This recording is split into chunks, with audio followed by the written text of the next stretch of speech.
You read news today, you read headlines, and there's a widespread assumption that the present augurs a dark future. And because if you sort of do the dotted line forward, that may be where you get. The present is a little bit anomalous. I don't think there's ever been a more intense agglomeration of people with an incredible chip on their shoulder who are really pissed off at perceived and real slights over decades to their reputations and ideas assembled at the same time in the executive branch. Like, that's kind of new. Back on the Young Turks, now we're going to talk to Zachary Karabell. He is known as the edgy optimist on Substack, and that's really challenged in these times. At the end, I'm going to show you, he really is the most optimistic man in America. There's a hilariously ironic thing that proves it. But first, Zach, welcome to the show, brother. Thanks, Chuck. All right, so you and I are both optimists, right? We've talked about this before, and I talk about it on the show a lot. But boy, is this challenging times for optimists. So, okay. Now, I know the big picture, and we'll talk about the big picture, but this moment here in American politics, I gotta start with, are you still optimistic?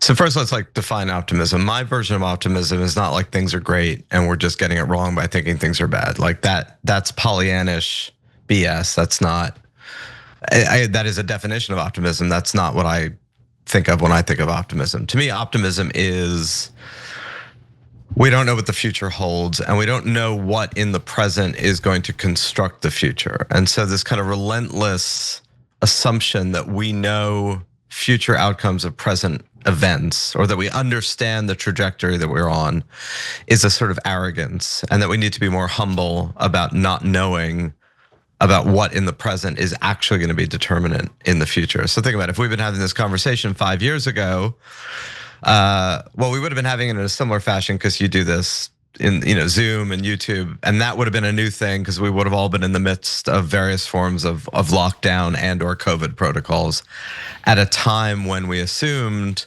still in the fall of 2020, that COVID as a thing was going to change the world potentially forever. People weren't going to go back to work. The nature of human social interactions was going to be permanently changed. Travel, you name it. There was a widespread assumption that this was a turning point in history.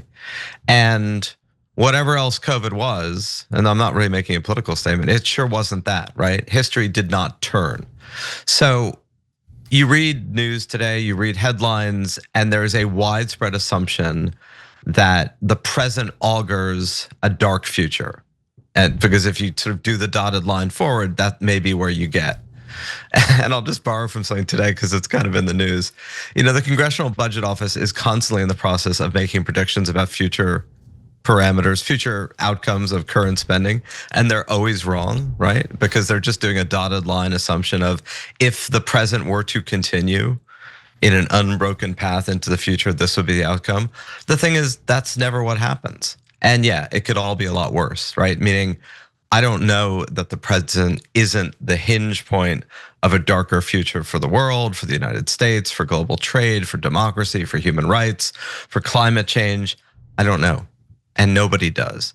But the certainty that we know what future outcomes are doesn't serve us well. And at least in my opinion, increases the likelihood that we are going to create a future of our fears, the dystopia that we expect, and not the utopia that we aspire to. That's a really powerful thing there at the end there. So let me give an analogy to the audience here and then run it by you, Zach. So sometimes I'll do live betting. Starts out curious already, right? In the middle of a football game or a basketball game, I'll see that the better team is down on the scoreboard, and sometimes I'll be watching with other people, and they'll be like, "Oh, they're toast," and I'm like, "No, they're just down. We're in the second quarter, right? That doesn't mean they're out." And I'll go and bet on the favorite, right? And that's a pretty decent strategy. Doesn't work all the time, and that's the point I'm getting to. And as it turns out, oh yeah, sometimes things turn around, and the present moment where they were losing is not determinative. And made good money on the Kansas City Chiefs. If you think they're down and out, they might be down, but they ain't out, right? Right. So on the other hand, sometimes you'll do that bet, and they'll continue down, right? And because we don't know, which is exactly the point that you're making here. So now, having said that, Zach, if you were to bet on America right now, I mean, we are in pretty dark times. So then the question, Cenk, is like, what America are we betting on? And if I was going to bet on the stock market, I'd probably keep betting on the stock market because the stock market represents global capitalism. And even if the democracy is screwed and the climate is baked, global capitalism as a system is likely going to do pretty well for the next 5 to 10 years. I mean, we can talk about whether that's a good thing or a bad thing, but you're like, what are we betting on? Are we betting on American democracy? I think one of the things that we continue to not grapple with, and you and I have talked about this, right, is part of my optimism about the future is actually predicated on a much more complicated, I don't know, maybe even pessimistic read of the American past. Meaning, I think that the American past has been endlessly retold as a fairy tale bedtime story about how the goodness of humankind has triumphed and freedom has reigned, and Watergate is retold as a story of how the system worked, right? It's not told as it came pretty close to not working. It just happened to have worked. And you can go through the whole list, whether it's Jim Crow, slavery. And I'm not actually then saying, well, all of American history is negative. I'm saying we tend to either oscillate between all of American history is awful or our entire story is a redemptive uplift of human progress. And I think the story is much messier and the story has often been uglier. And so when people confront the ugliness of the present, they often do so ahistorically, right? With an assumption that things were great then and they're bad now. And often for the right, it's like it was great in the 50s and it was great in the 80s and it sucks now.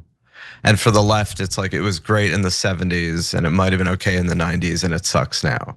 So there's a different moment in the past that different political parts of the spectrum romanticize, but they all romanticize it. And the net effect is it's like a constant Groundhog Day where Americans wake up and they're shocked that there's gambling in Casablanca. They're shocked that there's racism. They're shocked that there's autocratic tendencies. They're shocked that there's anti-immigration sentiment. I mean, you and I have talked about this. There's been a lot of anti-immigration sentiment in American history. There's been 1924 Immigration Act and exclusion. There was incredible anti-Irish, anti-Catholic racism in the 1850s. There was incredible anti-Chinese racism that led to the Chinese Exclusion Act in the 1880s. There was, years and decades where you could not emigrate or there was incredible discrimination. And so we do oscillate. And the idea that this has just been some open Emma Lazarus country where bring us you're tired, you're hungry has been the dominant theme is just not true. It has been a theme and a very powerful theme. And I'm not, it's like you constantly have to say yes, but when you have these conversations to assure people that you're neither talking America down nor talking America up.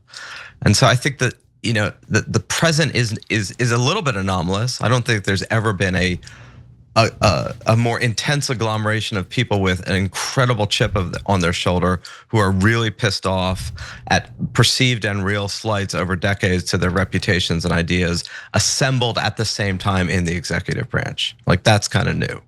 Yeah. But like those voices have been there. They just haven't been there en masse in force with quite the same intensity. Yeah, so I'm always reminded of the quote, wrong forever on the throne, truth forever on the scaffold, but that scaffold sways the future. And so, and there's that. Good line. Yeah, well, I got it from Martin Luther King. So still a good line. Yeah, and I think he might have gotten it from the Bible, but he was a reverend after all. But the point of that is that in the short term, things usually look dark. Not always, but usually, right? And that there's always something going wrong and usually a couple of significant things going wrong. But magically over the course of time, without us kind of noticing it, things have gotten better too, right? Doesn't mean that all the problems didn't exist and it doesn't mean that all the future problems were wiped away. But over the course of the last 200 years, Zach, we've had tremendous progress, haven't we? Yeah, and look, a lot of that is material progress. And there have certainly been writers who have pointed to this over the past years, like Steven Pinker, who have then been the target of a lot of, if not ridicule, animus in that Absolutely. Material progress is not sufficient for societal contentment. And maybe the nature of capitalism, some of the nature of American democracy has overly focused on material matters and probably not focused enough on community, on values, you name it. There was a famous speech by Robert Kennedy, really, I think less than 2 weeks before he was assassinated in June of 1968, where he excoriates the reliance on GDP as a litmus of American success. And unlike you, I can't remember the entire speech nearly as well, but the gist of it was that GDP became a marker of societal success, and yet it measures everything except for the things that you would most want to measure, like quality time with your family, a beautiful sunset, building a community. And he has a whole really elegiac list of all the things that GDP can't measure, doesn't measure, won't measure, and that therefore we leave out of the equation of human success. On the flip side, there's like no comparison between being alive today in terms of rights that one's enjoy, net, material affluence, longevity.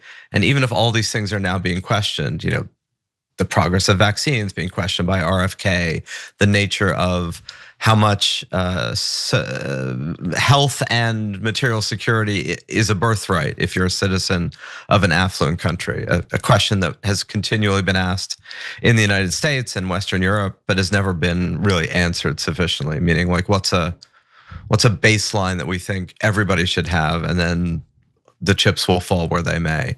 But freedom from disease, freedom from want, freedom from hunger. You could go on and on about diet. And it's funny, when I answer these questions, I made this point a couple months ago at a conference. Every time you say something like, there's freedom from hunger, more people have caloric abundance than ever before, our challenges today are largely obesity, not starvation. In the context of contemporary society, there's a demand that you do a yes, but. Like, yes, but there's still a lot of people living below the poverty line. They're malnourished, they're living on junk food. They may have sufficient calories, but a lot of those calories are hollow calories. If you make a negative statement, like crime is soaring in this pocket of Memphis, which is clearly what the current administration is saying, there seems to be no requirement to do the yes, but. Like, well, actually, most American cities are safer than ever, except for maybe there was a peak of safety in 2019 that we're getting back to after a dip during COVID.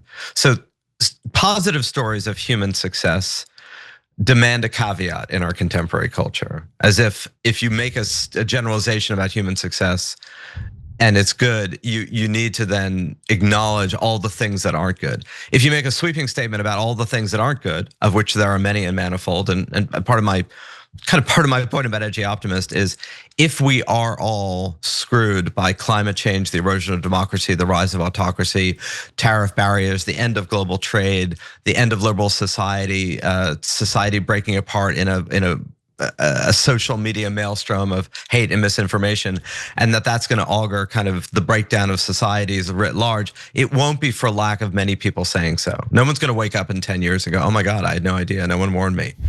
But we do chronically not focus on things that are going well, and in that sense, I think we at least owe it to ourselves to do that. And it is, I mean, it's I can't do anything about it, but it's absolutely true. You cannot make a sweeping positive statement about the arc of society without caveating it with something that's wrong. Yeah, and it's not just material wealth that's improved over the last 200 years. We've doubled our life expectancy. We're literally living twice as long, right? And I know you talk about that all the time. And I saw your panel in the Aspen Ideas Festival, and it was great. And I think your point about, yeah, but we never get a yes, but on the bad news is terrific. And so, although there is one place we did it, which is here. Crime was terrible in 2019 to 2023. Yes, but it went down significantly in 24 and 25. So we have one instance. Absolutely. In recorded history. All right, anyways, but you mentioned capitalism there. I saw in your last article, The Virtues of Discontent. about how only 54% of Americans now have a positive view of capitalism, which is amazing for when you and I grew up, right? That would have been the most shocking stat of all time, while 39% expressed some support for socialism. What do you make of that, Zach? And by the way, the numbers skew even more partisan. So I think it's 40% of Democrats have a positive view of capitalism, and like 70 plus of Republicans.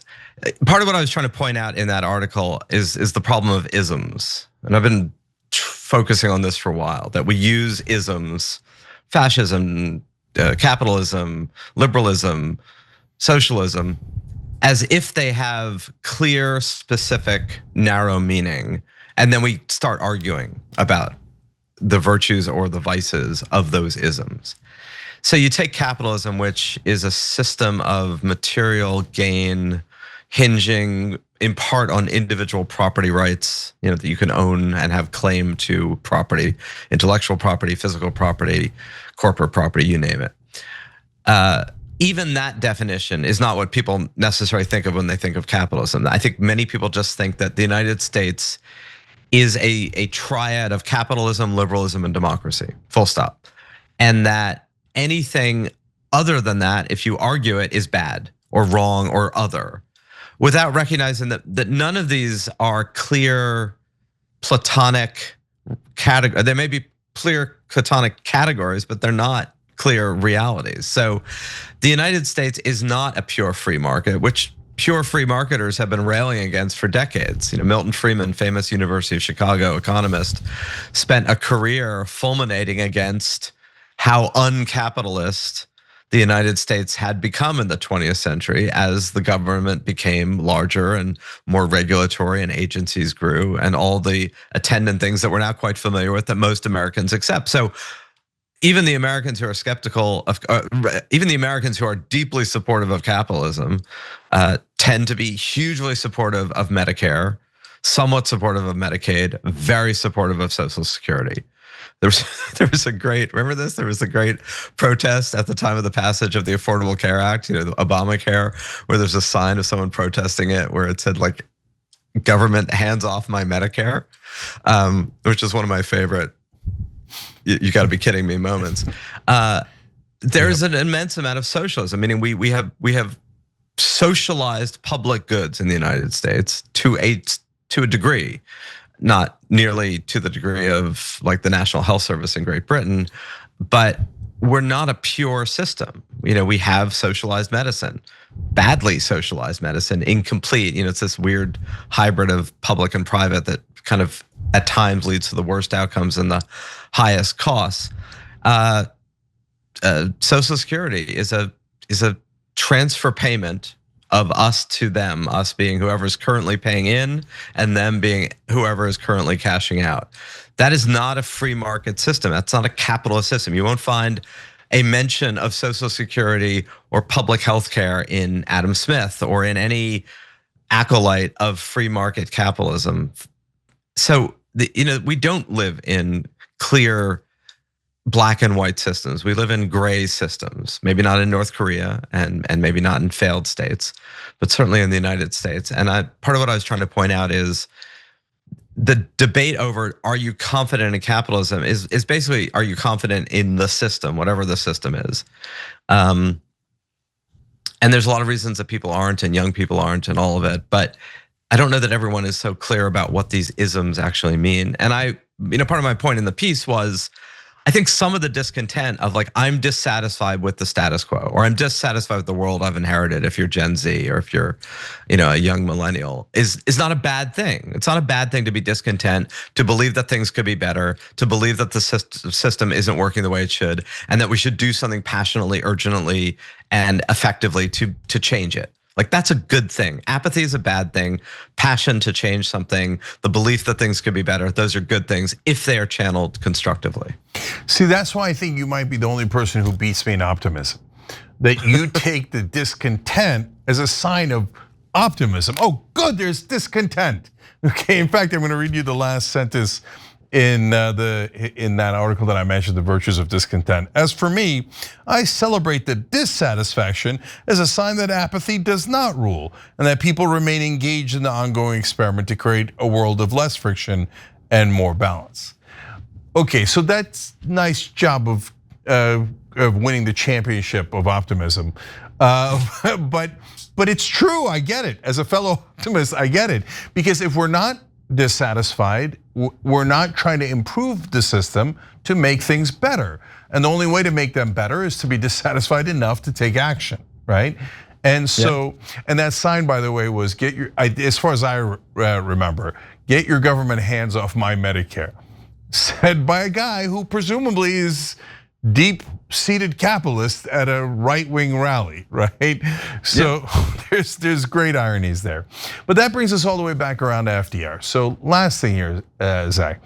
So FDR, there was a coup attempt against him, and if it wasn't for Smedley Butler, we might not be a democracy today. And so it's General Smedley Butler, one of the great names in American history. Yeah, one of the great people in American history, one of the great names in American history. He could have, or at least let's put it this way, he could have single-handedly ended the country, and he didn't.